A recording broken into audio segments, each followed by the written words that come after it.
It's not long to go until we get the full game of Like a Dragon Pirate Yakuza in Hawaii, but for now, we get to toy around with a demo to give us a taste of the upcoming game. They've been doing demos for this game for a few months now, but finally this one is publicly available for those of us who were never able to play those other demos. So that means that I can finally do the part 2 of this video that I honestly never thought I would make. But before I move on, what is the demo? Well, if you're someone on PS4 or Xbox One, or you haven't had the chance to try it out yet, this demo is nearly identical to the first one they had at Tokyo Game Show last year, with various minor changes, but it does have two important differences. The first one is that there's no timer. You're free to do whatever you want, however much you want, but with one catch, and that's that if you do the final mission objective or you restart the game in any way, you will have to start the demo again from scratch. Not a big deal though. If you want to come back, you can always skip cutscenes and speed through the tutorial, because you can just skip most of it, thanks Lost Judgment. And there you go. The other difference is that this demo has a little bit of naval combat, but only a little bit. The Tokyo Game Show one never had that, just because it was all done before they showed off any of the pirate stuff. If this demo ends up being like the recent Gaiden and Infinite Wealth demos, which I can guarantee it is, this demo also won't have any story spoilers, as any sort of plot related thing was just strung together just for the sake of the demo. But now I can finally play this thing myself, and so it's time to talk about some stuff that I've taken note of in the demo as someone with a boundless knowledge of useless Yakuza facts. Since it's the first thing you see, I wanted to quickly talk about some settings, but bear in mind this is all the PC version, so I'm not sure which of these things are on console. A lot of the menu elements were very clearly ripped from Infinite Wealth, but also some technical elements. So thank Christ, that means you can disable the auto camera, and I was terrified you couldn't, but it's all good. You also in the full game will be able to load a save from the menu.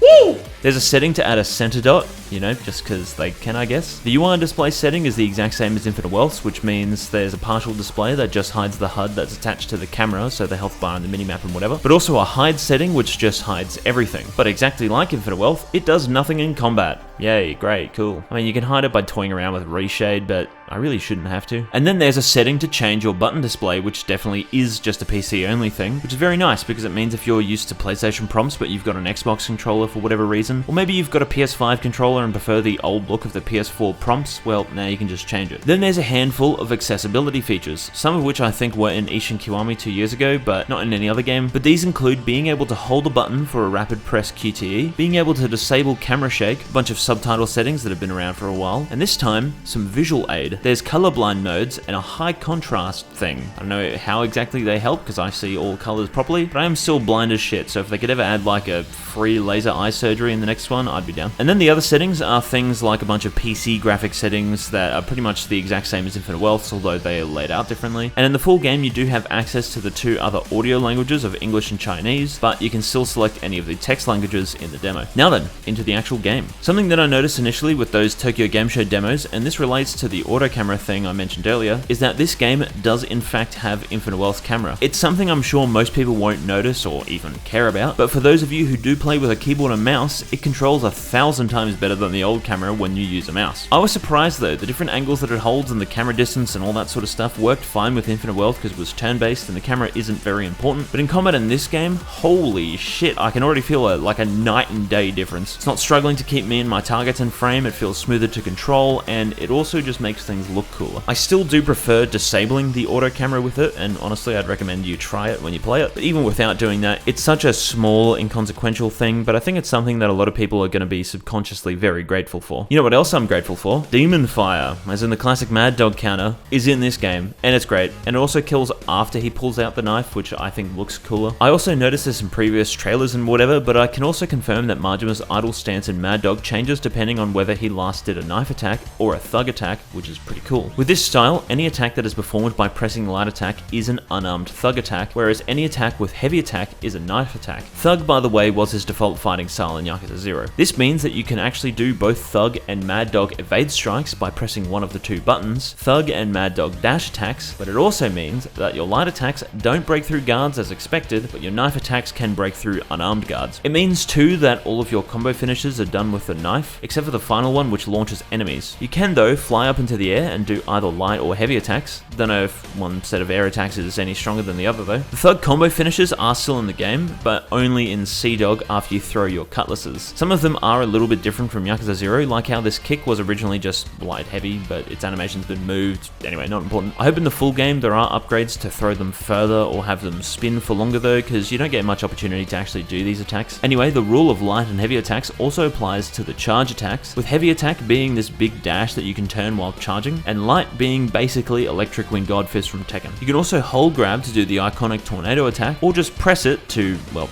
grab. For some strange reason, you can only grab enemies from the back, something devious backshots. Considering how speedy it is, it's not like it matters all too much, but it is a strange choice that I think they also did in Gaiden, where you can only grab one way in each style. I don't know, but again, it's not actually very important. You also can't pummel, as instead you do the old thug heavy throw attack. But then when you do a heavy attack in this one, you stab them. Little weird, but honestly not a bad thing, as pummeling has always been kind of useless in these games, and this thug one probably can wall bound, I don't know. Something I questioned in my most recent video at the time of this recording is whether or not the rings can grant unique abilities. In the demo, there's stuff like the Ring of Illumination, which lets your daggers that you throw in the air with grab paralyze enemies, which is obviously a direct reference to Majima's summon in Like a Dragon. So I'm excited to see what else they have, as well as be able to test out these ones that you can't make use of in the demo. And speaking of abilities, there's always been skills you can unlock in the past that do stuff like increase your damage when you're drunk, but without any upgrades, the game does tell you that your damage and your heat generation both increase when you're drunk, as well as plainly telling you that that increase further increases the more drunk you are. I'm not sure if your level of inebriation has ever mattered, to be completely honest, as I've never really noticed a difference, but in this game, holy shit, there's a difference. Your heat also goes up whenever you eat food at a restaurant, which is nice, as it's always only ever been alcohol that does that, as well as, I swear to God, spicy food in one of them, I don't know. But now it just does it with any meal you eat. Now, as there are a lot of swords and guns in the game, I was a little concerned about guarding when unarmed. But fortunately, whenever you block an attack, Majima always pulls out his knife. Mad Dog also can only guard from the front, but Sea Dog can guard from all directions, like the Slugger style could in Zero. Maybe it's an upgrade that you have by default in the demo, but perfect guarding is in the game, and it is basically copied from the Tiger style's perfect guard in Lost Judgment. I've noticed though that sometimes when you block an attack with Mad Dog, if you're not quick enough, Majima doesn't pull out the knife. However, it seems like whenever you block any sort of bladed weapon or a bullet, he just has the knife anyway. You also get guard broken by guns, but you can perfect guard them and be fine, although it doesn't have a cool effect. Maybe this was something in older games and I never paid attention, but your weapon durability doesn't decrease when you block an attack. So like, your plastic chair can take 100 hits and be completely fine. The full game does definitely have a mechanic where you can counter specific attacks if you perfect guard them, like I said in my most recent video, but it seems like those counters share animations with the Mortal Reversals, a mechanic from Lost Judgment, which turns out is still in this game. You also can make enemies enraged by blocking their attacks too much, it seems. And I bring that up because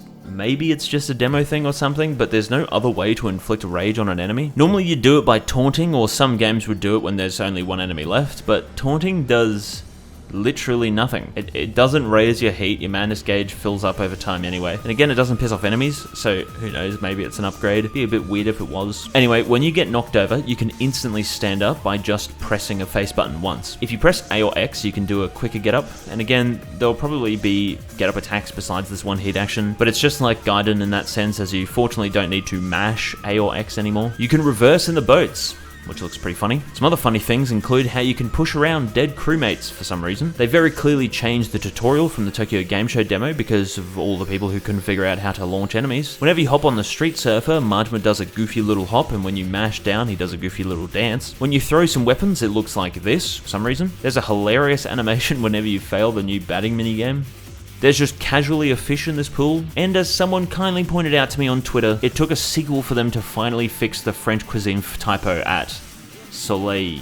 Apparently is how you pronounce it. Who the fuck speaks French anyway? I also could be 100% wrong, but I kind of realized that I think the guy who sings the previews for the karaoke songs, or at least these songs, is Ryosuke Hori.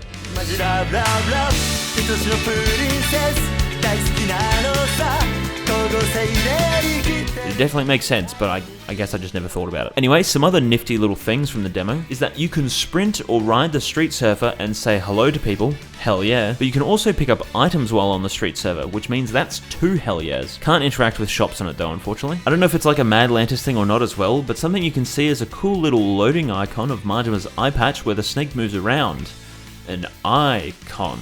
get it. But this is something you likely will never see on the current gen console versions of the game, as they just delete the loading screens from the game and replace it with just a fade to black. I also noticed in Madlantis that there were some British dudes. Yeah, I mean, swashbuckling pirates and all that, but I was surprised to hear non-American accents in these games for once. And speaking of, there's a handful of new voice lines for NPCs on the street, as in both the bad guys and just the pedestrians. So that means that there are even more juicy conversations to listen to, which is something that I commended Infinite Wealth for doing when I first played the demo. Some of these new voices include someone that I'm pretty confident is Will from Metaphor ReFantasio's voice actor, so you can beat the shit out of him and pretend you're Luis or something. But also, there's a woman who says she's going on a trip to Australia soon to see Uluru. I'm going on a trip to Australia soon. Right now. I want to see the Uluru Rock. Woo! Australians all let us rejoice. Anyway, those are all the notes I've taken from this demo. And after writing stuff down and recording everything, I'll put a screenshot here of the amount of hours I have in a freaking 10-minute demo. It's good that they've done a demo though. There's not that much to it, it's not that long until the game comes out, and of course, this isn't anything new, but still, it's available publicly as just a plain old free download for everyone, unlike some of the recent games like the Infinite Wealth demo, which you had to beat Gaiden to play, the Gaiden demo, which was only available at certain public events, the Ishin demo, which was just combat, and the Lost Judgment demo, which was only available in Japan for some reason. But as this is a demo, and as this is just the old Tokyo Game Show one, there's obviously much more to expect from this game. So much more, in fact. And hopefully there's a few things that end up getting fixed and ironed out, because although it was a longer period of time that they had to fix things, the Infinite Wealth demo had problems like your turn taking forever to start at the start of battle for some reason. They ended up getting fixed. But that was also a relatively old build of the game that was in Gaiden. But we shall see. And you shall see how much your life improves when you watch all of the upcoming high quality content I'm going to end up making for this game. My most important desire, unlike a lot of content creators these days, is to entertain and in many cases to inform as many viewers on YouTube as possible. So if that at all sounds enticing to you, well then why not subscribe? Unless this video does poorly and the only people who watch it are already subscribed to me, in which case,